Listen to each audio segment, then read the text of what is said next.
demais. 210, canal 200, Rádio Mais FM 87,9. Uma emissora da Associação Cultural Comunitária Ciência de Anápolis. Rádio na internet só dá Mais FM. www.fmmais.com.br. Rádio Mais FM. Tá na Mais, tá bom demais. Baixe agora o aplicativo da Mais e ouça Mais FM no seu smartphone. Disponível nas plataformas iOS e Android. Baixe e curta à vontade.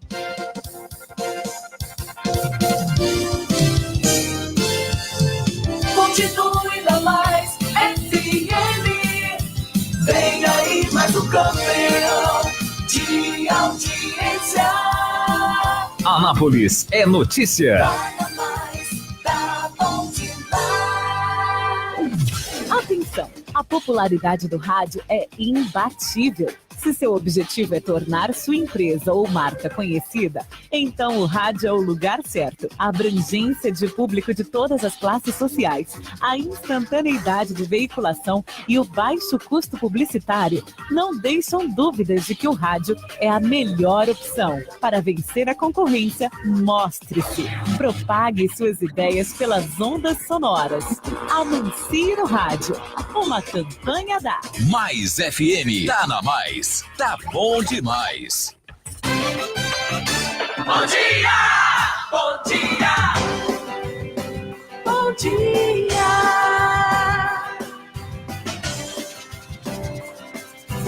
Mais FM! Fique bem informado. Está no ar. Anápolis é notícia. Os acontecimentos em nossa cidade e região em destaque na Mais FM. Anápolis é notícia. A apresentação: Edmar Silva. Edmar Silva.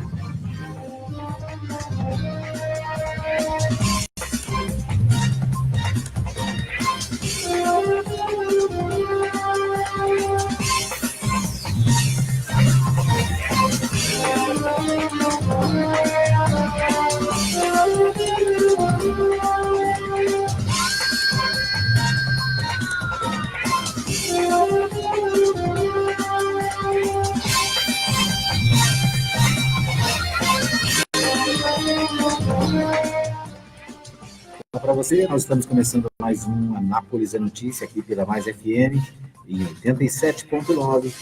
Você acompanha também na nossa página fmmais.com.br e ainda você pode ouvir às 11 da manhã na Web Rádio Nova Gospel em www.radionovafm.org e ainda às 20 horas a nossa reapresentação na Mais FM e na Nova Gospel. Você pode ouvir também nos aplicativos e, é claro, na nossa transmissão ao vivo pelo Facebook.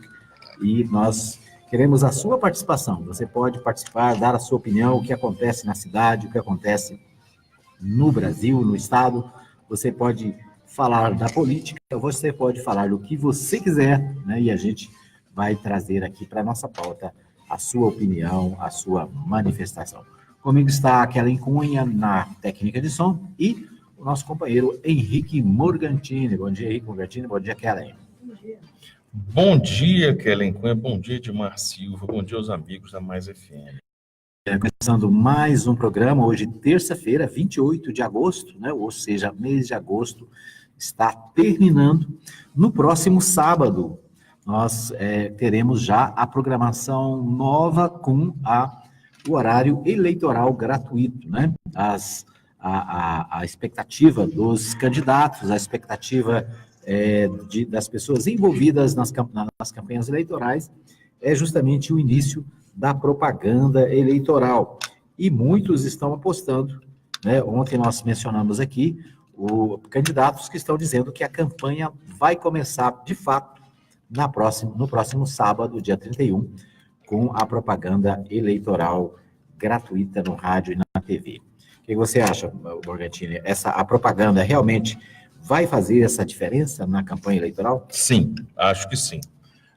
Acredito que, para quem está à espera de um milagre, talvez seja uma aposta realmente em glória na capacidade de transformação através dos programas. Mas, em uma situação dentro da normalidade, as probabilidades aí de mudança de fluxo de voto, né, do que hoje nós temos em vários estados, e também no cenário nacional, acredito que, de fato, a propaganda eleitoral de rádio e TV vai fazer a grande diferença. Essa é a aposta de quase todos os grupos, aí, principalmente os que estão atrás, né? Os que estão na rabeira, né? Estão achando mas é interessante porque, às vezes, a diferença entre eles não é tão grande, ou é muito grande entre um e outro. Quero dizer o seguinte, mas são cenários diferentes. Por exemplo, eu vejo uma situação da dianteira do Ronaldo Caiado de 30 pontos, né, em relação ao segundo colocado, que é o José Hélito. Mas eu vejo um cenário, dado o que nós temos aqui no histórico de Goiás, muito mais favorável para Hélito chegar do que, por exemplo, o maior tempo na TV no Brasil é o Tirado Alckmin, que tem 6 pontos. O primeiro colocado é Lula com 39. Digamos que precisa chegar no segundo turno e precisa atingir. O Jair Bolsonaro tem 22, 18, 20, né? Tem a faixa em torno disso. 19, Pois né? Já é uma diferença. 22, Que não que tenha sem 20, Lula. são 14 de diferença. Eu vejo essa distância muito maior do que a de José Hélito para Caiado. Por quê? Por causa do cenário. Ele tem o maior tempo, sim, só que o Geraldo Alckmin já é um candidato que tem outros desgastes, o PSDB tem outros desgastes. O cenário nacional não é favorável nesse momento para o Geraldo Alckmin. Agora, é uma questão de trabalhar, porque assim como um grupo vai ter o seu espaço de TV, os outros também vão ter para fazer coisa certa e errada. Então, se você imaginar que Jair Bolsonaro vai ter 8 segundos na TV, isso pode pesar muito contra ele. Ou não, né? Eu acho que no caso dele... Menos falando, melhor. Porque basta a gente ver assim, a repercussão dele. Tanto que ele não quer ir nos debates, né? Ele está se negando a ir nos próximos debates. Então, às vezes, o tempo... É aquela história, né? O tempo, ele é longo demais, ele pode ser ruim. E curto demais também, né? Teoricamente, é muito ruim. Bom, mas por falar em campanha eleitoral para presidente, o candidato Ciro Gomes esteve ontem, né, em entrevista em jornais da TV e afirmou ter confiança absoluta no ministro Carlos Lupe, né? O Carlos Lupe, que foi ex-ministro do Trabalho, né? E por falar em Ministério do Trabalho, a PGR denunciou ontem o Jefferson. Mas você confundiu tudo aí. Baguncei. Eu misturei o Ciro Gomes com... estava no Ciro Gomes, foi pro Carlos Lupe, já foi pro João Vair Arantes. Vamos com o Dick, como é que chama o cara lá? De quem? Dick Estripador? Jack, o Estripador. Jack. Hoje você está caprichado. Só faltou misturar com o Michael Jackson. Né? Exatamente. Mas o Ciro Gomes, ele afirmou que tem confiança absoluta no ministro Carlos Lupe, que é réu no Supremo Tribunal Federal. Essa é a manchete. Na verdade, o Ciro Gomes ontem concedeu uma entrevista ao Jornal Nacional, né? Essa entrevista que vem sendo bastante questionada e será bastante questionada por todos os eleitores aí de um ou de outro candidato, porque independentemente do que você tenha como preferência, parece que a entrevista do Jornal Nacional é muito mais para apertar o candidato em situações constrangedoras do que debater o Brasil. Aliás, sempre foi assim, né? É o que eu acho também que é válido, porque se é para fazer, o intuito é fazer perguntas que todo mundo quer saber, né, no intuito, no sentido de constranger, de expor o candidato, bom, tudo bem, vai fazer com todos. Agora, não é a missão de construir o Brasil, de saber o que se pensa a respeito do Brasil. O que você quer fazer? Especificamente, educação. Vou fazer isso. Vai fazer como? Aí tudo bem. Isso é apertar o cara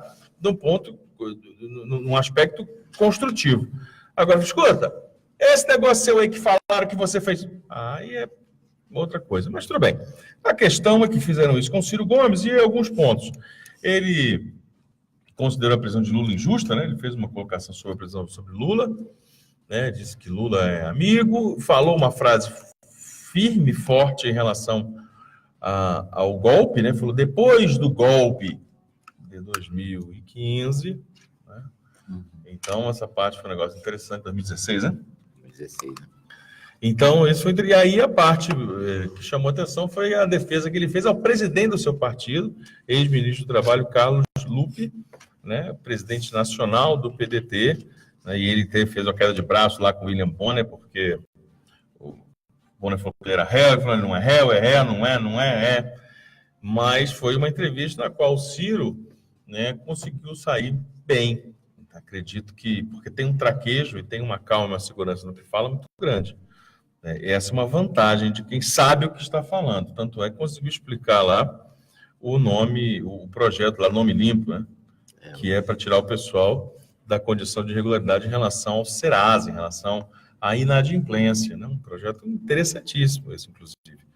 Mas foi essa a história. Agora, você quer falar sobre a Procuradoria-Geral da República? A Procuradoria-Geral da República denunciou o Roberto Jefferson, a Cristiane Brasil, que é filha dele, o ex-ministro do Trabalho e mais 23 pessoas, entre elas o nosso deputado estadual por Goiás, né?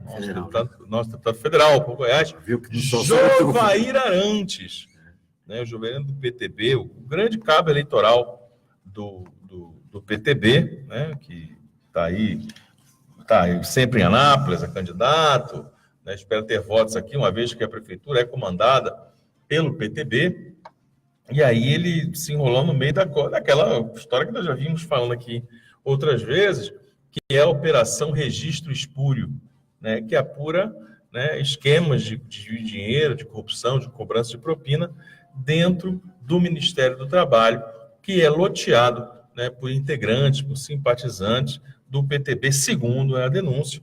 Né? Nós já registramos aqui ao longo desse tempo, desses meses, entrada da Polícia Federal em gabinetes, né, de deputados, senadores, entrada para coletar documentos dentro do Ministério, a proibição de um ministro de entrar no Ministério, todos aí envolvidos no PTB. E agora veio a oficialização, né, do desdobramento dessa ação, que é a denúncia da PGR. Agora é aguardar e saber se vão virar réus, quando vão virar réus, se vai ser aceita pelo STF, e ver se a coisa é tão morosa ou é tão rápida como a gente imagina. Muito bem. O ex-ministro, o ministro do Trabalho, Elton Yamura, né, os deputados são a deputada Cristiane Brasil, do PTB do Rio de Janeiro, Paulinho da Força, do Solidariedade de São Paulo, Jovair Arantes, do PTB de Goiás, Wilson Filho, do PTB do Pernambuco, e Nelson Marqueselli, do PTB de São Paulo. Ou seja, né, todos os deputados ligados ao Partido Trabalhista Brasileiro. Bom, o Geraldo Alckmin também, falando sobre campanha eleitoral para presidente, o Geraldo Alckmin, ele diz que deve investir em transportes para criar empregos. Uma das grandes preocupações dos candidatos é justamente o problema do desemprego no Brasil, que bate recorde, né? E o Alckmin diz que uma das alternativas é investir em transportes. Vamos tentando encontrar soluções, tentando encontrar propostas, né? Agora é hora de aparecerem as promessas, né? Aparecerem as propostas mesmo para tentar atender as principais demandas do brasileiro. O Ciro Gomes falou sobre o ficha limpa, sobre o nome limpo, né? Sobre o Serasa, aí, a história do SPC, e agora, na questão do emprego, o Geraldo Alckmin vai tentando abrir o seu espaço, né? A grande questão que eu percebo em relação à proposta de candidatos é quem faz a proposta. Mais do que a proposta em si, é estabelecer um ponto em que a gente entenda qual que é o grau de confiança da população naquela personalidade. Porque nós entendemos que há alguns candidatos que podem falar que vão levar o mar para Minas Gerais ou para Goiás. Podem fazer a promessa que quiserem, né? Por exemplo, o João Goulart Filho, lá do PPL, que disse que ia fazer o salário mínimo ia ser quanto? Você chegou, lembra? Não, ele falou que ia aumentar, sei lá, 5 mil. Vai aumentar um negócio absurdo. E aí ia dobrar o salário mínimo da noite por dia, primeiro dia de governo. Ia dobrar o salário mínimo. O Cabo Daciolo, que participa dos debates, já disse que com ele a economia do Brasil vai ser a primeira do mundo. Ou seja, o cara bate o olho naquilo e ri, porque não tem a menor credibilidade, não conhece e tal. Por um outro lado, em alguns outros casos, o cara vê aquela promessa e fala, esse cara não vai fazer isso não, esse cara não fez isso lá quando ele esteve lá. Ele foi governador, então, ele fez, né? Então, mais importante do que propriamente falar do que vai fazer é nós entendermos como é que o eleitor está recebendo essa promessa. Né? E aí, no caso do Alckmin, eu acho que esbarra muito nisso. Por exemplo, ele tem 14% da preferência dos votos em São Paulo. São Paulo tem um dos melhores desempenhos, em 14%. Ele é conhecido por 99% dos eleitores, segundo pesquisa. Ou seja, ele foi governador lá por 3 mandatos, ou 4, né? Mas 4. Pois é. Encerrou agora o seu mandato no meio para poder ser candidato, né? Renunciou lá. E mesmo assim, ele não é líder nem no próprio estado, né? Onde ele governou. E não é por desconhecimento. As pessoas conhecem e justamente por conhecer, falam, não, obrigado. Não tem problema, mas não quero. Então, essa é uma relação interessante. Né? Mais do que ouvir o que o Alckmin tem a dizer, pensar. As pessoas confiam no sentido de dar essa credibilidade mesmo. Não é desconfiança de qualquer outra coisa ilícita, não. As pessoas dão credibilidade a essa mensagem. Muito bem. Por falar em promessa, a candidata Marina defende a ação do governo para garantir salários iguais para homens e mulheres. E o Bolsonaro defende agora cota social para concursos e universidades públicas. Está mudando o discurso, né? Não, isso não é possível. Não, isso aí. Cadê os eleitores do Bolsonaro aí? Por que eles Bolsonaro defende cota social para concursos e universidades públicas. Isso é fake news. Isso está no G1. O meu Brasil. Bolsonaro? Isso.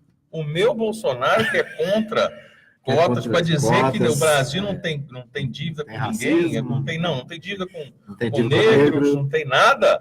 Ele defende agora cota social para concursos e universidades públicas. G1. Pronto. Há 15 horas. Pronto.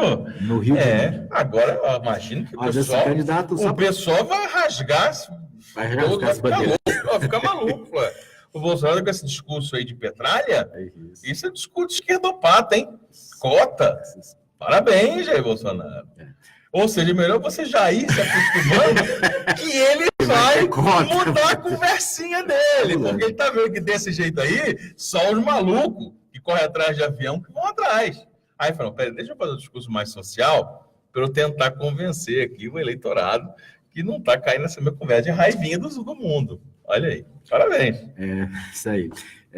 O G1 disse que o candidato do PSL à presidência da República, Jair Bolsonaro, defendeu nesta segunda-feira uma mudança no sistema atual de cotas para negros em universidades e concursos públicos, com a adoção de cotas sociais para pessoas com menor poder aquisitivo. Bolsonaro visitou nesta segunda o Mercadão de Madureira, na zona norte do Rio de Janeiro. Eu sou contra a forma de cotas que está aí, que prejudica o próprio negro. Você bota cota para negros, princípio para quais os negros têm mais facilidade de passar em concurso ou então ser admitido em vestibular. O filho do negro, o negro filho de negro bem de vida. A minha cota social, eu defendo a cota social, a racial não. Tudo bem. Bom, nós vamos para um pequeno intervalo, daqui a pouquinho a gente volta com mais informações para você. Anápolis é notícia. Mais FM, apoio cultural. Anuncie no rádio. A publicidade no rádio tem menor custo e maior alcance, sem contar a rapidez da veiculação sonora, o que garante que o anúncio no rádio é um investimento de resultado imediato. Quantas pessoas não se mudam para a sua cidade todos os anos? Essas pessoas são potenciais novos consumidores e elas também ouvem rádio. E o seu objetivo é atraí-las. Vença a concorrência, expondo o seu produto ou serviço aonde todos terão acesso. Anuncie no rádio. Uma campanha da Mais FM. Visite a Igreja Batista Nova Jerusalém, Avenida Arco Verde 42, Lote 1, Jardim Arco Verde. Culto de louvor e adoração, domingo, às 19h30. Venha adorar a Deus conosco. Igreja Batista Nova Jerusalém, um novo estilo de vida. Alô, bom dia! Alô, bom dia! De segunda a sábado, a partir das 6 da manhã, com Sérgio Fontinelli. Música, alegria e informação no começo do seu dia. Alô, bom dia! Poderoso, você aqui na Chipset Format. Eu mesmo! Como é que tá? Tudo bem? Mais ou menos, mais ou menos. Eu estava aqui no Facebook e de repente o computador travou, de umas porradas nele achando que era alguma coisa ruim. E era? É vírus mesmo. E aí eu fiquei sabendo que aí na Chipset vocês cobram barato pra cá. Barato pra caramba. E tem mais, Poderoso, formatação e limpeza de micros, consertos de computadores, instalação de programas, remoção de vírus, configurações, upgrade e buscamos e entregamos seu computador em sua residência. Chipset Format, sempre o melhor negócio. Rua 2, número 711, Jundiaí, Vila Industrial. Telefone WhatsApp 99369-5036. E-mail cpdheg@hotmail.com. Já verificou se a caixa d'água ou tonel de sua casa estão bem fechados? O combate à dengue tem que fazer parte do seu dia a dia. Não dê mole pro mosquito da dengue. Apoio. Mais FM. Tá na Mais, tá bom demais. Mais FM, apoio cultural. Mais FM, Anápolis. Os acontecimentos em nossa cidade e região em destaque na Mais FM. Anápolis é notícia. É notícia. Edmar Silva.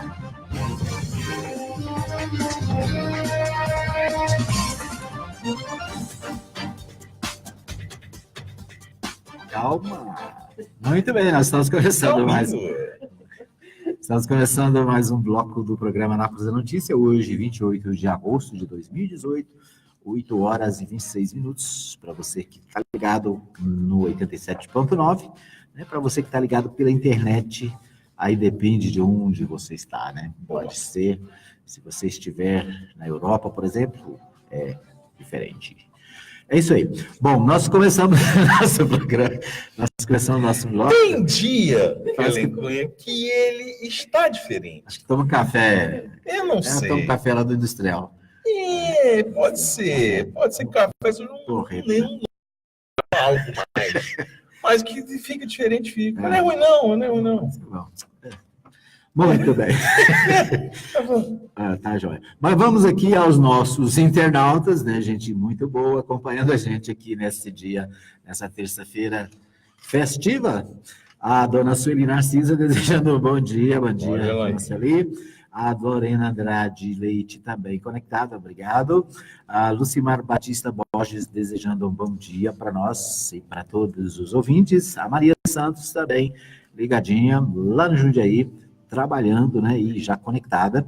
A Delvir de Freitas G. Pereira, ela deseja um bom dia para nós. Deixa eu ver quem mais aqui.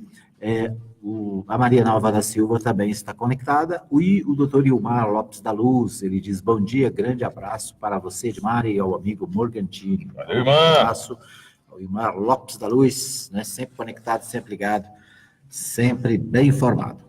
É isso aí, você pode participar deixando aqui o seu recadinho, deixando a sua manifestação, né? O que está acontecendo no seu bairro, quais são as queixas, os problemas, as dificuldades, ou está tudo legal, está tudo bem, você pode dizer também para nós, né, quais são as suas preocupações. Bom, o UOL desta manhã, né, diz o seguinte, políticos ricos e empresários bancam 93% das altas doações para campanhas, né? Ou seja, há toda uma discussão sobre o financiamento de campanha, mas no fritar dos ovos, os políticos ricos e os grandes empresários acabam bancando essas doações, né, ainda que agora e não pode fazer pela empresa, mas pode fazer como cidadão. Essa é a grande questão que vem sendo debatida, né, em relação à possibilidade, né, à legalidade de você bancar a sua própria campanha, porque aí você foge do financiamento privado, né, foge daquele patrocínio das empresas que gerava aí uma suspeita muito grande de influência no processo político, que gerava uma suspeita muito grande de caixa 2, que gerava uma desigualdade muito grande entre candidatos, porque de repente alguém tem acesso maior a grandes empresas, grandes financiadoras e outros não. Mas aí você permite que você use do próprio dinheiro. Ótimo, quer gastar, gaste do seu. Entendi. Mas aí, aquele que tem mais posses vai conseguir ter um alcance muito maior. Ou seja, você corrigiu uma série de distorções. Eu acredito pessoalmente nisso, mas deixou uma de fora. Isso. Me chamou a atenção na semana passada, né, a primeira contribuição do candidato Meirelles, né, o Henrique Meirelles, o limite para gastos na campanha de presidente é 70 milhões de reais. Sabe quanto que o Henrique Meirelles colocou ele mesmo na sua conta da campanha? Quantos? 20 milhões. De cara? De cara, sim, 20 milhões. Tipo joga assim, vintão aqui. Bota 20 aí, vamos apostar nesse negócio. Né? Que eu vou fazer uma bagunça aqui. Então, 20 milhões foi o depósito que o Henrique Meirelles pôs na sua própria campanha. Né? Ou seja, aí tem, né? Então, ele tem um pouquinho, parece, né? Isso. Ele não é tão bom quanto o menino João Amoedo. O João Amoedo eu não vi quanto que ele pôs na campanha dele, mas depois nós vamos checar depois. Mas aqui o Walter diz o seguinte: o balanço das primeiras prestações de contas dos candidatos, que empresários e políticos com patrimônio elevado continuam sendo os responsáveis pela quase totalidade do financiamento das campanhas eleitorais. Do total de 45,6 milhões de grandes doações até agora, acima de 300 mil, né, ou seja, acima de 300 mil é considerado grande doação, 93% saíram do bolso de concorrentes ricos, 30 milhões e 400 mil, ou de grandes empresários, 12 milhões, com sobrenomes ligados a marcas como Riachuelo, Rede de Shopping Iguatemi, Localiza e Porto Seguro. A quantia que determina uma grande doação, acima de 300 mil, foi estabelecida pelo TSE. Então, a campanha começou oficialmente no dia 16 de agosto, ou seja, os números tendem a crescer muito até o final das eleições. Então, é isso aí, né? A doação, as grandes empresas acabam doando indiretamente pelos seus proprietários, né? Deixa eu ver aqui, aqui o presidente do Conselho de Administração do Grupo Gereissati, que controla a rede de shoppings Iguatemi, Carlos Francisco Ribeiro Gereissati, doou 1 milhão, metade para a reeleição do presidente da Câmara, Rodrigo Maia, e metade para o senador Ricardo Ferraço, do PSDB.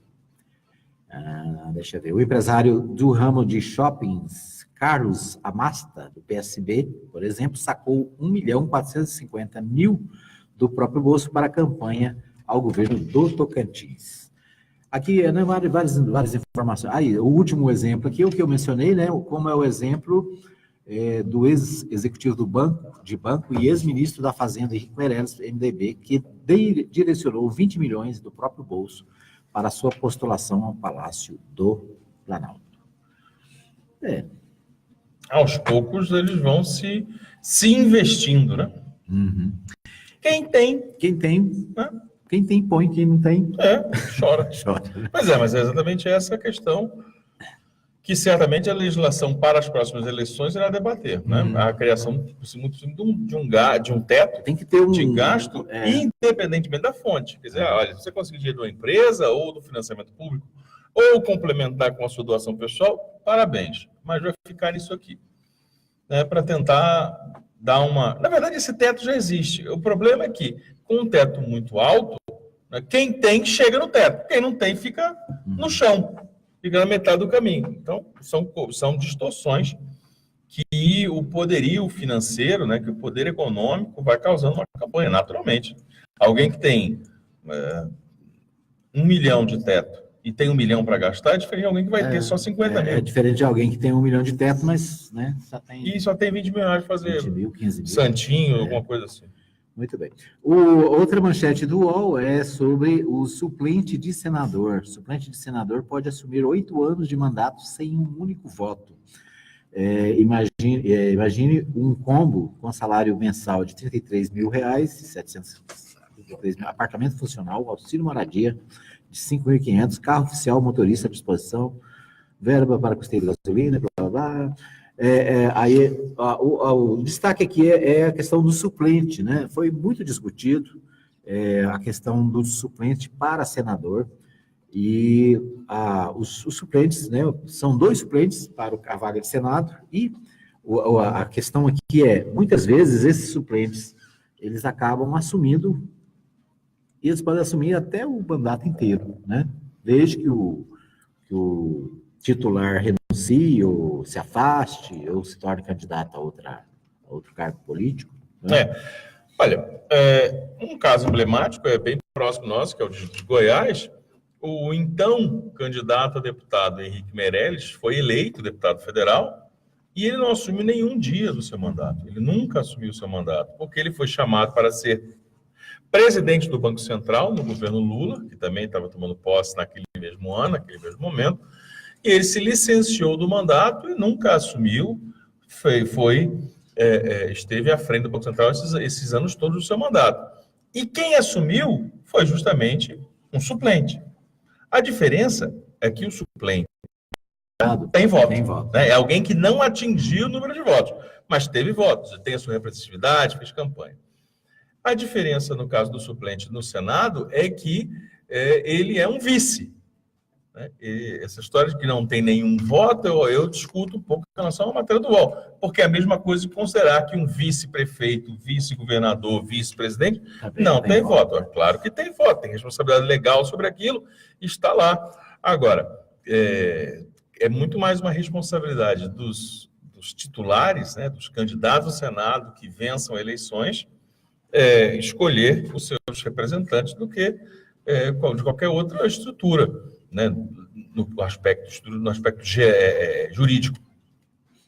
Então, entenda, é próprio do processo, talvez seria o caso, então, de falar, olha, vamos eleger os vices, como já aconteceu, como acontece em outros lugares, vamos escolher o vice numa eleição conjunta, separada. Quer dizer, então, vamos dizer assim, assumir os colocados aqui. Serão os titulares e os dois. Sequência vem. Pronto. Os dados aqui, interessante o levantamento, porque é o seguinte, de 95 a 99, 37 senadores eram suplentes. Lembrando que o Senado tem 81 senadores, né? 45% do total. De 99 a 2003, 50 suplentes, foram, nesse caso, 61%. De 2003 a 2007, 36 suplentes. De 2007 a 2011, 44%. E de 2011 a 2015, 43 suplentes. Então, a média aqui de 50%, metade do Senado composta de suplentes. O Senado é alvo desse tipo de análise, e com razão, porque, ao contrário dos outros mandatos, é o único que são por um período, o único mandato que é por um período de 8 anos. Ou seja, há pelo menos 1, 2, 3 eleições entre os 2 mandatos. Ele assume num ano. Daí 2 anos tem eleição municipal. Então, aquele senador pode querer ser candidato a prefeito de uma cidade. Mas só que daí a 4 anos ele pode querer ser candidato a governador, ou a presidente, ou a vice, né? No seu estado, obviamente, no Brasil. E depois tem mais uma eleição para prefeito. Caso ele não tenha participado das 2 primeiras, tem mais uma. E aí só então na outra é que vence o mandato dele, que ele pode ser candidato à reeleição. Ou seja, no meio dessas 3 eleições, é natural que alguém saia. Saiu para ser candidato, ganhou. Prefeito. Saiu para ser vice, ganhou. Saiu para ser governador, ganhou. Naturalmente assume o suplente. E isso fez nomes como, por exemplo, Ciro Monteiro. Não é isso? Ciro Nogueira? Ciro Nogueira. É o do PP, tem dois, PP, né? Tem o do PP, o Nogueira. O Ciro Monteiro foi aquele que era suplente de Marconi Perillo. Foi senador por 4 anos. Ciro Miranda. Bem lembrado. Ciro Miranda, empresário, e foi senador da República. Por quê? Porque Marconi Perillo não cumpriu seus 8 anos, porque no meio do seu mandato foi candidato e ganhou as eleições de 2010 para o governo de Goiás. Assim como ele, outros tantos, talvez mais de uma, ou talvez perto de uma dezena de senadores disputaram e ganharam eleições. Os seus suplentes assumiram. Atualmente em Goiás nós temos um senador que é suplente, que é o Wilder Moraes. Isso, né? E aí não é uma em relação a... Aí foi um caso específico, uma cassação, né? O Demóstenes foi cassado do seu mandato e o Wilder cumpriu essa função de assumir o Senado. Né? Mas dentro de um processo normal, né, sem algo tão excepcional como é uma cassação, claro, há essa mudança, há essa troca de nomes justamente por conta desse processo eleitoral, os 3 processos eleitorais que ocorrem. Muito bem. Então aí a gente fica pensando, por exemplo, quem está nos ouvindo, mas o cara vai sair, por exemplo, o cara é senador. Aí é lá de Pirenópolis, senador por Goiás. Aí ele vai sair do Senado para ser prefeito de Pirenópolis? Não, certamente que é difícil imaginar isso, né, que ele faça isso. Mas você imagina se ele sai para ser prefeito de Goiânia, para ser prefeito de São Paulo, para ser prefeito da cidade de Salvador, para ser prefeito no Rio de Janeiro. Exemplo, o Marcelo Crivella. Marcelo Crivella é prefeito de senador.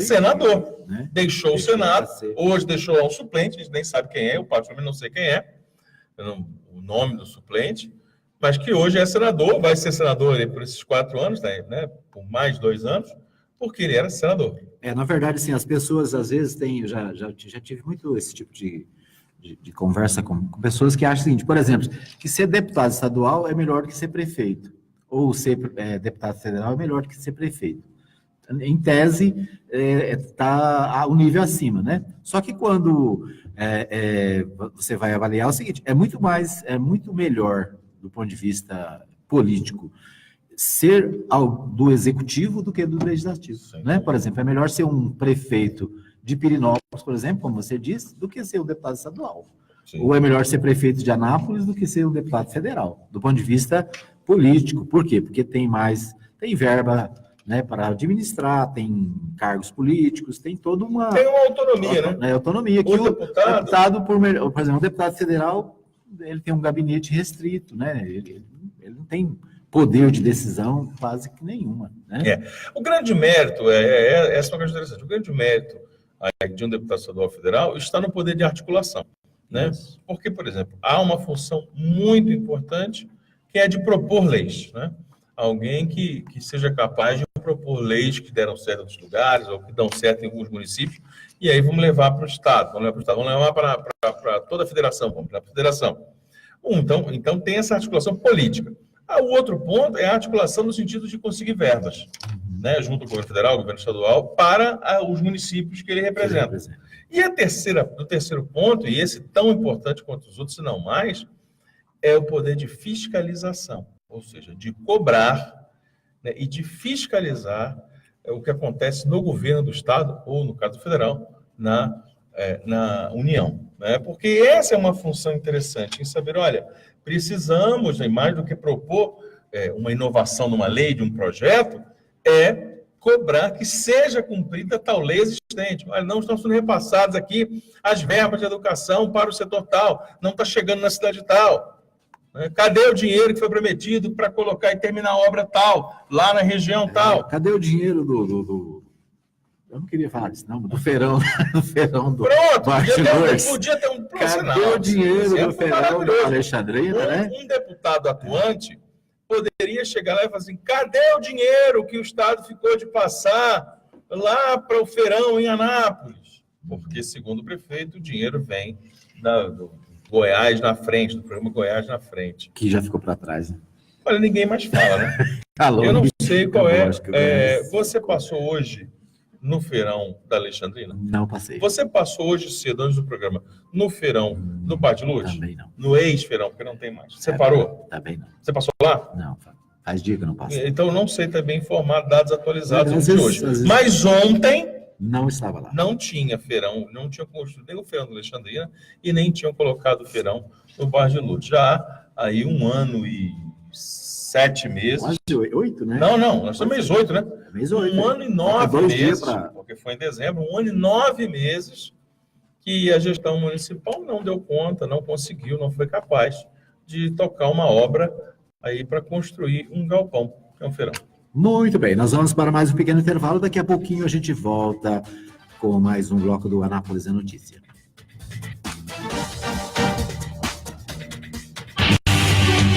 Anápolis. Mais FM. Mais FM, apoio cultural. Atenção! A popularidade do rádio é imbatível. Se seu objetivo é tornar sua empresa ou marca conhecida, então o rádio é o lugar certo. A abrangência de público de todas as classes sociais, a instantaneidade de veiculação e o baixo custo publicitário não deixam dúvidas de que o rádio é a melhor opção. Para vencer a concorrência, mostre-se. Propague suas ideias pelas ondas sonoras. Anuncie no rádio. Uma campanha da Mais FM. Tá na Mais. Tá bom demais. Visite a Igreja Batista Nova Jerusalém, Avenida Arco Verde 42, Lote 1, Jardim Arco Verde. Culto de louvor e adoração, domingo, às 19h30. Venha adorar a Deus conosco. Igreja Batista Nova Jerusalém, um novo estilo de vida. Mais, tá bom demais.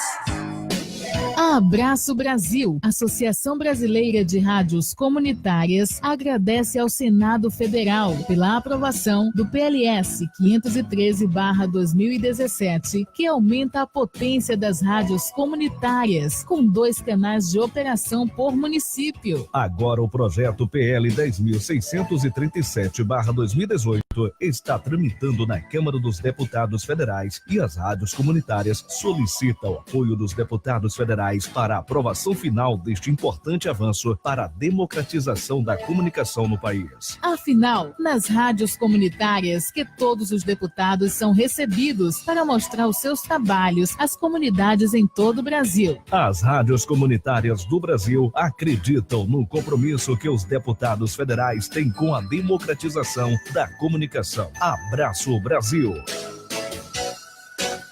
Precisou de gás? É só chamar Betagás 3314-7786 e o WhatsApp 99134-9994. Entregamos de segunda a sábado, das 8 da manhã às 7h30 da noite e feriados, das 8 ao meio-dia. Na Rua 2, número 711, Jundiaí, Vila Industrial. Entrega rápida, precinho camarada e o gás mais confiável da cidade. Não fique na mão, ligue para a Betagás. Anote aí, 3314-7786 e o WhatsApp 99134-9994. Rua 2, 711, Jundiaí, Vila Industrial. Ligue e peça também a sua água mineral. Mais FM, apoio cultural. Tá na Mais, tá bom demais. Mais FM. Anápolis é notícia. Você bem informado. Edmar Silva.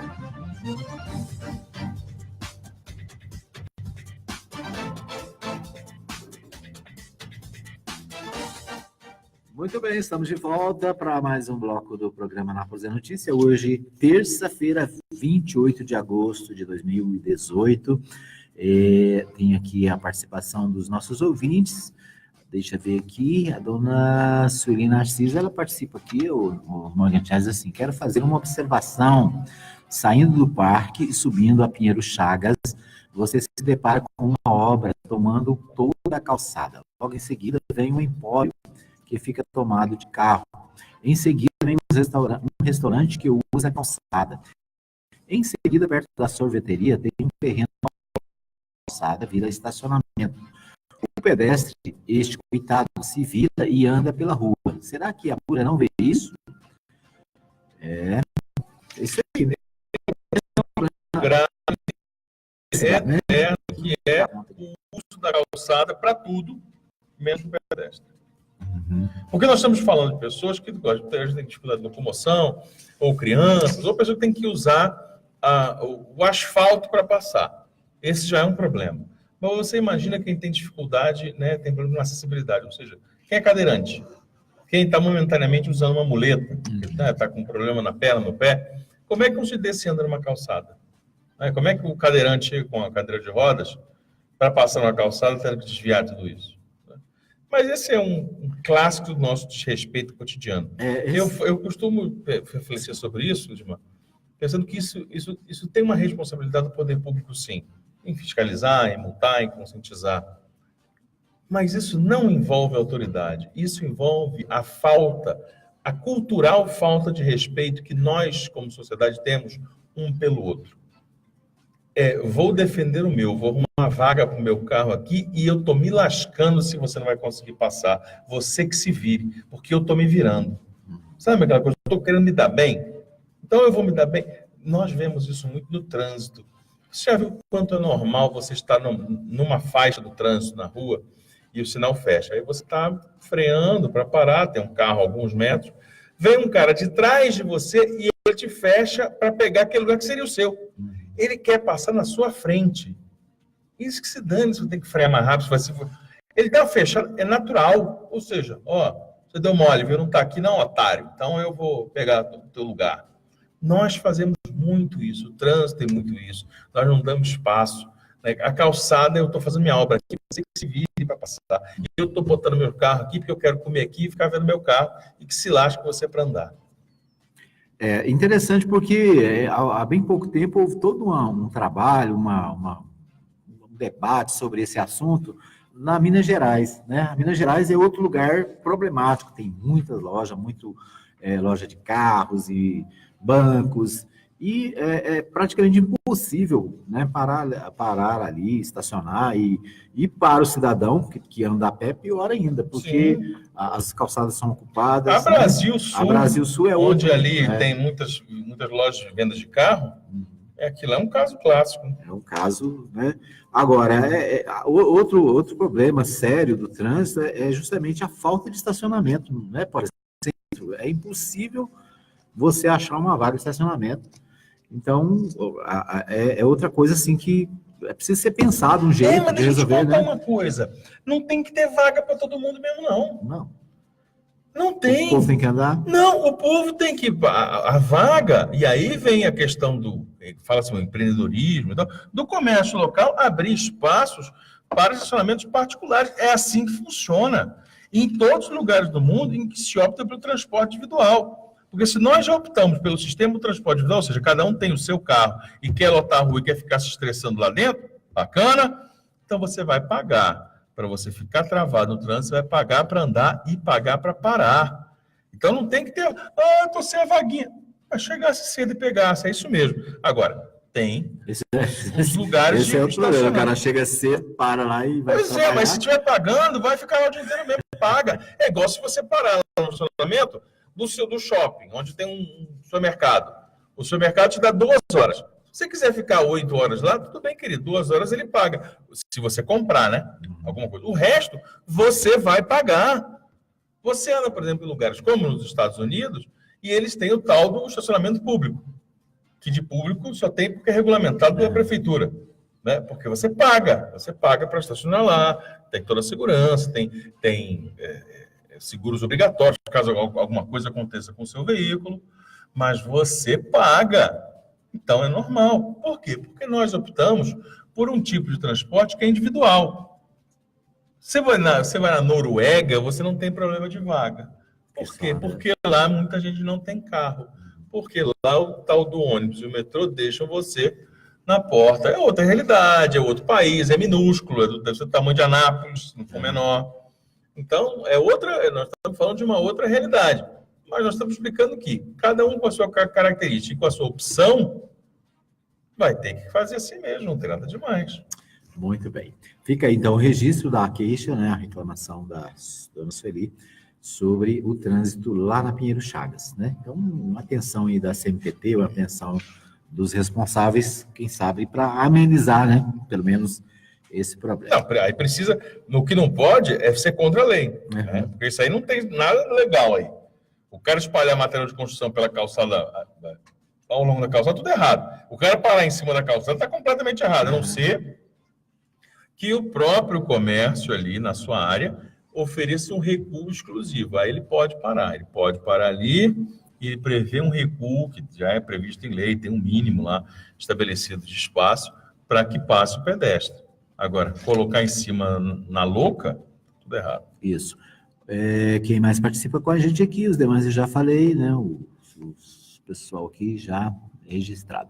No WhatsApp, a Maria Antônia, ela reclama da escuridão no Daia. A Avenida do Daia, segundo ela, uma boa parte da avenida está totalmente escura e isso traz problemas para o pessoal que trabalha à noite, né? Tem empresas que que funcionam 24 horas por dia, que tem, né, horários noturnos, e ela reclama da falta de iluminação no Daia.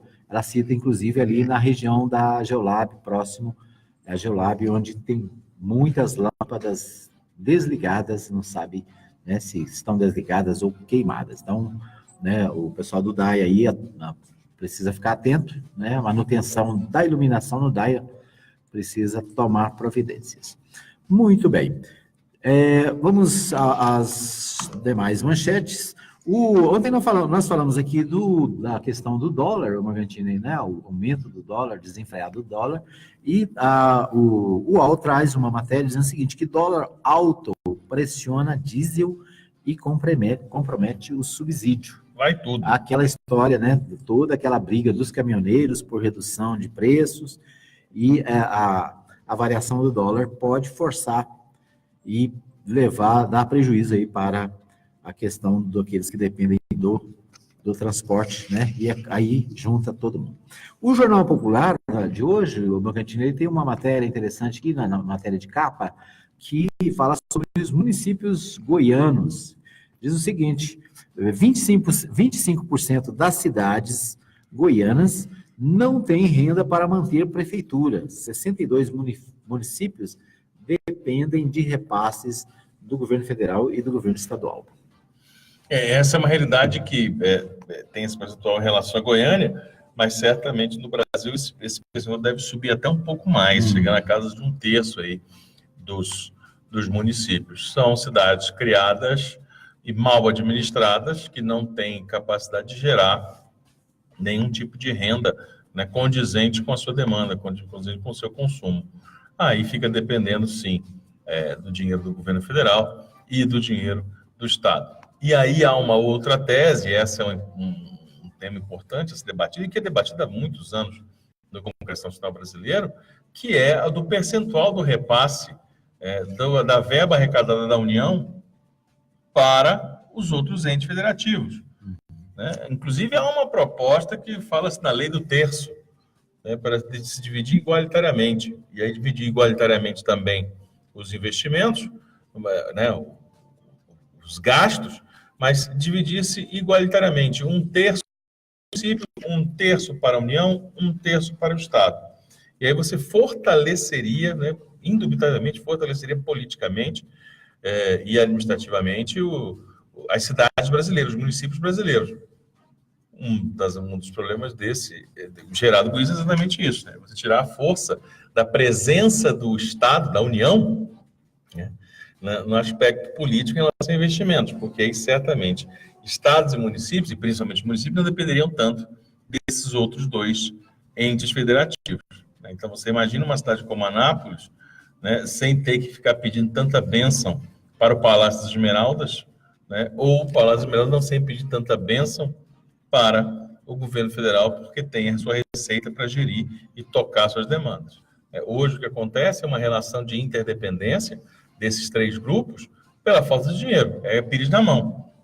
Sim, senhor, não, senhor, e se puder, me dá um dinheirinho aqui. Me ajuda, pelo amor de Deus. E aí, se você não se o rei não vai com a tua cara, você vai padecer. Isso tem outro ingrediente, que é aquela história da mudança dos partidos, né? Por exemplo, você tem na eleição, quando faz a eleição municipal, os partidos elegem os candidatos nos municípios, depois boa parte desses, eles acabam fluindo para apoiar o governo, né? E justamente por causa dessa dependência econômica que as cidades ficam do governo do estado, né? Aqui tem uma lista das cidades que enfrentam problemas, né? Tem pelo menos 62 cidades, 62 municípios que não têm recurso suficiente para custear o funcionamento da própria prefeitura. Primeiro na lista aqui é Campos Verdes. Já ouviu falar em Campos Verdes? Já falei Campos Verdes foi uma cidade rica onde tiraram muita esmeralda, né, e teve um boom de crescimento, e depois a esmeralda acabou e a cidade também, né? A cidade também acabou se esvaindo. E a receita da cidade lá é apenas 7,85% para o custeio, né? Ou seja, depende de 92% de repasse. Outras cidades como Ipiranga de Goiás, aqui mais pertinho da gente, deixa eu ver aqui, Nova Aurora, Brasabrantes, Anhanguera, né, a menor cidade de Goiás, em termos de população, Professor Jamil, que bem pertinho, né, também, deixa eu ver aqui, o que tem mais perto aqui, Caldazinha, né, também outro exemplo, Itaguaru, Caturaí, Cumari, Porteirão, né, o Porteirão do nosso amigo, que está sempre ligado aqui com a gente, lá da Tupi FM, né, Pilar de Goiás, Mimoso de Goiás, na região norte também, né, centro-norte, ou seja, 62 cidades ficam em grandes dificuldades por causa da falta de recursos. Muito bem. Mais alguma informação importante aí que eu estou deixando passar batido? Não, Edmar, você cobriu todas as informações com maestria nessa nossa manhã de informações da Mais FM. Muito bem. É o esquenta. É o esquenta da terça-feira. Muito bem, nosso tempo está esgotado. Obrigado a você que nos acompanhou, você que participou, você que deixou seu recado, a sua reclamação, né? Você que manifestou aqui através das redes sociais, né? Você que compartilha as nossas publicações. Nosso muito obrigado. Um abraço para você. Obrigado àquela Cunha que nos ajudou na técnica de som. Obrigado ao companheiro Henrique Magantini. Nós estaremos de volta amanhã, se Deus quiser, às 8 da manhã, com mais um Anápolis é Notícia. Termina aqui o seu programa Anápolis é Notícia. Em instantes, você vai ouvir na Mais FM. Bom dia, alegria! Fique ligado na Mais FM.